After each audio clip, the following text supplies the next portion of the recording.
እንግዲህ ስሜ ስማቸው አድማሴ ይባላለሁ። ጠዳ ቀበሌ ነው ተወልጄ ያደኩት። እንግዲህ በአካባቢው ህግ መምሪያ መጥቶ የመከላከያ ሰራዊት የምሰለጥኑ ብሎ ሲናገር እኛም በፍላጎት ገብተናል። እንፈልግ የኢትዮጵያ ሰራዊት መከላከያ ሰራዊት ሲለን ትክክል። አዎ እኛም አንደኛ መሬት የለንም፣ ወጣቶች ነን፣ በቃ ያው መተዳደሪያ ይሆነናል የሚል ደሞዛችን እየበላን ሀገራችን ብናስከብር ይሻላል የሚል ነው እኔ እንደራሴ። አሁን ደግሞ እንደዛ ብለን ሀርነ ስልጠናው እንደዚህ ወር ነው ይላል፣ እንደዚህ 3 ወር፣ እንደዚህ 6 ወር እያለ ነው ወሰደን። ከዛ ከወሰደን በኋላ 3 ወር ነው ብሎ አስረዳና ወርስ እንትን ጦላይ ከዛ 3 ወር ነው ተብለን ተነገርነ። ያንን በ3 ወሩን በተስፋ ይዘን እየሰለጠን እያለነ 2 ወር እንደሆነና እዛ ላይ ያው እንግዲህ ሀገራችን ተወራለች። ጁንታ የሚባል ሽፍታ ሀገሪቱን እናቶቻችን ጡታቸውን እየቆረጡ ወንዱም ብሉትን እየቆረጡ እየደፈሩ ያላግባብ እንደዚህ እያደረጉ ስለሆነ አሁን ስልጠናው ይበቃኔ ወደ ግንባር መሄድ አለባችሁ ብሎ አስረዳን። ዛሬ ምን አማራጭ የለንም እኛ እዛ እንደዛ ሲለን ያው ሌላ ምን እንትን ነገር የለም። ይሄን ልብስ አመጣው ሰጡን፣ ለበስነ፣ ሻንጣ ተቀበልነ። ያንን ይዘን መኪና ገባን። መኪና ገባን። ያው ሌቱን ሙላ ስንመጣ አደርን። እዛ መጠን ኦሮሚያ ክልል ነው የሚባለው ወዲያ ጠረፍ እንትን ነው። ከዛ አሳደሩና እዛ ደግሞ መጠን ደግሞ እዚው ደረስን። እዚህ አምቦ የሚባል አደርን 2 ቀን ማለት ነው። እዛ እንደዛ እንዳለ ያው 2 ቀን ነው 3 ቀን አዋሉና አሳደሩና እኛ ምክንያቱ እንዴት ነው መሳሪያ የለም ምንድነው ነገርዩ ምናምን እያለ ለራሳችን ያው ለመግባት ጉጉት አለኝ እኔ እንደራሴ። ምክንያቱም እንዴት እንደዚህ የሚያረግ ህብረተሰብ እንዴት ሰው አይደለም፣ ጨካኝ ነው፣ አረመኔ ነው፣ ጡት የሚቆርጥ ብልት የሚቆርጥ ሰው ሆኗል። ምንድነው ይኸው ሌላ አውሬ ነው እንጂ የሚል እኔ ለራሴ ውሳኔ። ምክንያቱም ሰው ይሄን ያረጋል አይደለም። እዛ በ4ኛ ቀናችን መሳሪያ መጣ ተባለ። ዛሬ አይዋ ሰጠነ በኋላ ወደዚህ ጉዞ አርጎ አደረ። እዛ በ5 ያው በ4 ሰዓት አምጦ ከተተነ በኋላ ወደ ኋላ ሚል ሰው ካለ እኔ ጭንቅላቱን አፍርሸም ጥለው ነው ራሴ ቀጥታ መሞትም መግደልም አለብህ አለ። እኛ ምናየው ነገር የለም። እዛ ደግሞ 50 አለቃና 10 አለቃ በኋላችን ሆነው እንዳትተኩሱ ተኩሱ ሳለ እንዳትተኩስ ነግሬሃለሁ፣ ብትተኩስ አንገትክን ነው ማለት ያለ ደግሞ ያነ እሺ ወደ ኋላ ትሉና ብሎ አሰልፏል። ደግሞ ይሄኛው ደግሞ እንደዛ ይለናል። ምሽግ ስራ ዝም ብለህ ስንንቀሳቀስ ልንመታልን ይበልህ ምን ሆነ የሚመታ ዝም ብለህ አምጣ ምሽግ ስራ። ድንጋይ እየተነሳነ እየወደቅነ እያለ ያን እየሰራነ ተኙ ይለናል። አንዴ እንተኛለን። ጠብቅ የሚመጣውን አጣገብ ሲመጣ ግንባሩ እንድትለው ጠብቅ እነሳለሁ ትል ነግሬሃለሁ። እንደዛ እየተባለ ያው መቼም እንዳኑል የለም። ቀኑ ዋለ። ቀኑ 12 ሰዓት ሆነ። 12 ሰዓት ሲሆን ያው እነሱ ለካ ሾልከው ወደዋል። እኛ ዘሽ ተደፍተና ያለ ሻለቃው ከኋላ ነው ያለ። አሁን እነሱ ወደዋል ከተሳፍረው ወደዋል። 10 አለቃውና 50 አለቃው ራሱ እንዴት ብሎ ወጥቶ እንደሄደ እኔ ራሴ ያላየሁት። እዛ የካንኩን ድምጽ ሰማ። ካንኩ እየዞረ ለራሱ እዛ ሲዞር ነገርማ ያው ታፈነን ሙተን የለ እንደው እንደዚህ ያደረገ በሚል ለማዛሪያ ያው ብዙም አልፎ ሆዷኔ ብዙ ሰራዊት ወጧል። እኔም ተከትዬ ከወጣው በኋላ ጥርጊያው ደረስኩ። በኋላ ምን ሩጭ አላመልጥ እሱ በኋላ አንገትክን ነው ምልህ እያለ እንደገናም ደግሞ የራሳችን አስተሳሰብ እያቆራረጠ እንዴት ብለን ነው ምንዋጋ? ማን ጋር ነው ምንዋጋ? እንዴት ብዬስ ነው ወደ ግንባር መቀጠለው የሚለውን አማራጭ ለራሴ እዛው ላይ እንደቆምኩ ወሰንኩና ዝም ብዬ እኔ እጅ መስጠት አለብኝ። እጅ ከሰጠው ነው ግድ ነው አይመጣኝ ቢገለኝ ይግደለኝ ይቆረጠኝ ብዬ ለራሴ ቆምኩ። በኋላ 3 ናቸው አንድ በዛ ሆኖ በ3 አማካይ ሆኖ እጅ ስጥ አሉኝ። እሺ አልኩ። እሳሬና ብቻ ከፍቼ ይዣል ሻንጣዬ ነው ወደ ላይ ያደረግኩ። ዛሬ መሳሪያን ጣላሉኝ ጣልኩ። እዛ አንደኛው ና ብሎ ወደዛ ይዞኝ ሄደ፣ ወሰደኝ። በቃ አይዞ ችግር የለም አይዞ ምንም አትሆንም አይዞ እንኳን እጅ ሰጠ አልሰጥም ብለህ ሆን ግን መትቼ ነበር ምናምን እያለ እሱ ማለት ዛሬም በዛም የተያዙትም ወደኔ በዛ ያሉትንም እንደ ተሰባሰብን እነሱም እየጨመሩ ብዙ ሰው ሆኑ። እዛ 6 ነው 7 ነው የነበርና ዛሬ ደግሞ በአንድ ቦታ ደግሞ እንደዚሁ ደግሞ አንድ 5 6ቶችን ደግሞ ይዘው መጡ። እንደዛ ሆነን ተሰባሰብነ።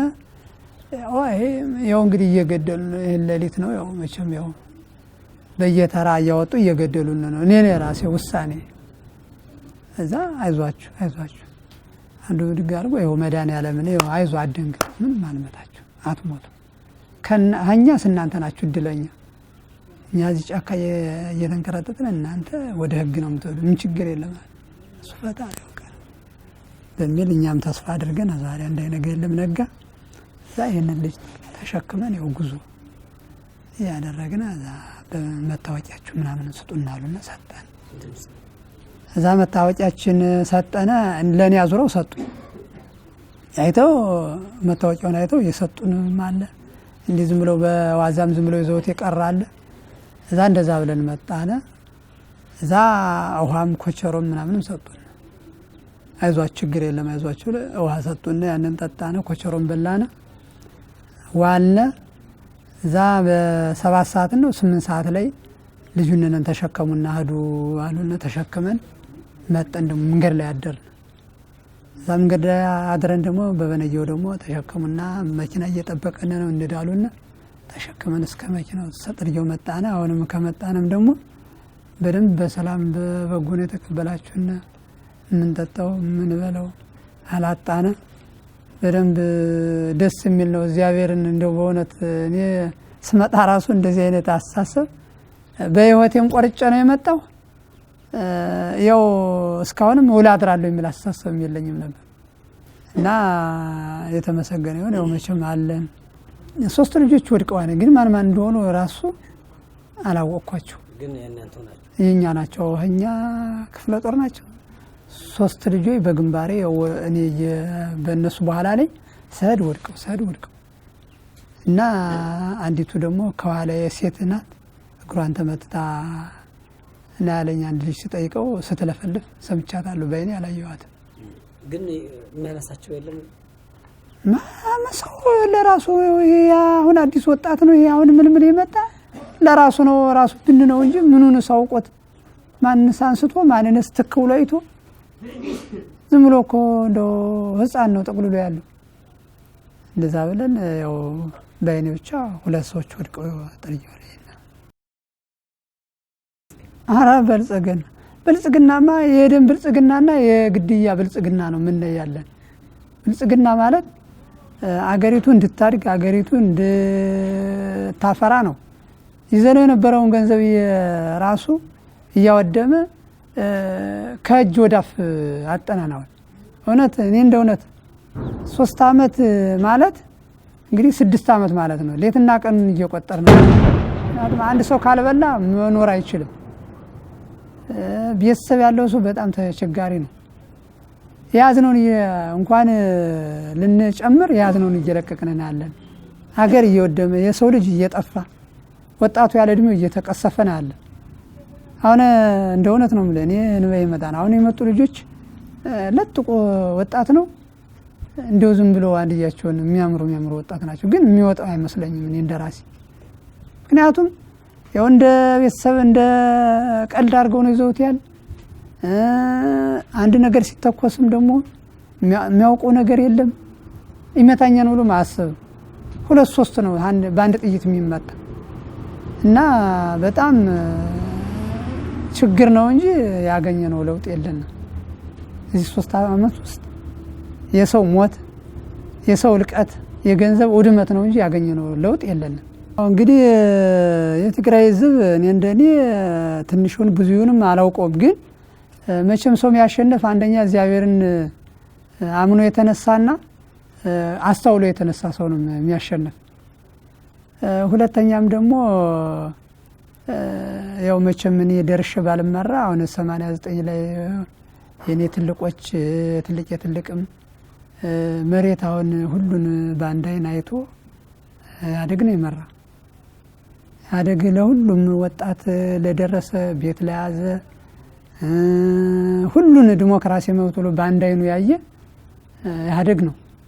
ስለዚህ ይሄ የመሰለ ብልጽግናና የኔ የመሰለ ጌጥ ትተን እኔ ወደዚህ ተመልሰን ስንገባ እኔ እንደራሴ ምን አይነት ፖለቲካ እንዳለ በአካባቢው አመራር እኔ እንጃ ነኝ። ወይም ያየነው ልማት የለን ወይም ደግሞ ራሳችን የሚያድን ነገር የሰጠን ነገር የለን። በአካባቢው እንኳን አንዱ ሀገር አንዱ ገጣ ሀገር ለምቶ እንኳን ብናይ እንደዚህ ሀገር ይለማን ብለን እናስብ ነበር። እኔ ምን አይነት እንትን እንዳለ እኔ አልገባኝም። እና በጣም እዚህ የበለጠ መንግስት እኔ እንደ እውነት ከሆነ ኢህአዴግ የበለጠ መንግስት እኔ እንግዲህም ይገኛልም አለለም። ይህ ስርዓትማ እንደው እውነት እንደው ሞት ይሻለኛል። አሁንም ዙሮም ሞት ይሻለኛል። ከሱ ስርዓት ገብቼ መዛግድ ሞት ጌጥ ነው። ያው እግዚአብሔር ከማይቀረው ዓለም ነው መሄድ መሞት ይሻለኛል። እና እሱማ እንዳይቀጥል እኔ እንደራሴ አስተያየት እንዳይቀጥል ነው አሁንም ሀሳቤ ያለ። ለአማራ ወጣት ለኢትዮጵያ ወጣት መልእክት ማስተላልፎ ምንድነው? በወሬና በቡረጋንዳ አትመኑ። መቼም ሰው አይቶ ነው አይንመም ግልጽ ነው ወድመም ሽሽግ ነው የሚባል ነገር አለ። ስለዚህ እኛ ያየነው ታሪክ ስላለ ወጣቱ በእሳት እንዳይጠበስ እንዳይሰቃይ ለሞት እንዳይዳረግ ነው አሁንም እኔ ሀሳቤን የምገልጽ ያለ። ስለዚህ አሁንም ደግሞ አዛው ከሀገሩ ላይ ወገን ቢቀብረው ይሻላል። ዝም ብሎ ያለ አግባብ ያለ ስርዓት መጥቶ አሞራ ከሚበላው ዝም ብሎ ወድቆ ከሚቀር ጅጅት ከሚበላው አዛው ሞቶ ወገኑ ጋር ወገኑ አፈር ቢያለብሰው ይሻላል። እንት ልጆች ወድቀው ዝም ብለው አሁን በፊት የወደቁ ልጆች በመንገድ ላይ ስንመጣ ያየናቸው አሉ። ዝም ብለው ወድቀው በስብሰው ይቀሩ አሉ። ስለዚህ እንዲያው ታንቆ መሞት ይሻለዋል። በራሱ ላይ ወስኖ ታንቆ መሞት ይሻለዋል። እውነት የሰው ልጅ እንደዚህ ሆኖ ረክሷል። እኔ ክርስቲያን ነኝ። እንዲያው በጣም በእውነት እንደዚህ አይነት እስካሁንም እንደዚህ አይነት አይታይም አይኔም አይቼም አላውቅም ወጥቼም አላውቅም ደጅ እና ሰው እንደዚህ ሆኖ ወድቆ ይቀራል። አፈር እንኳን ትንሽ እና ማስጠንቀቂያ ነው ለወጣቱም እንደ ማስጠንቀቂያ ነው የምሰጠው ያለ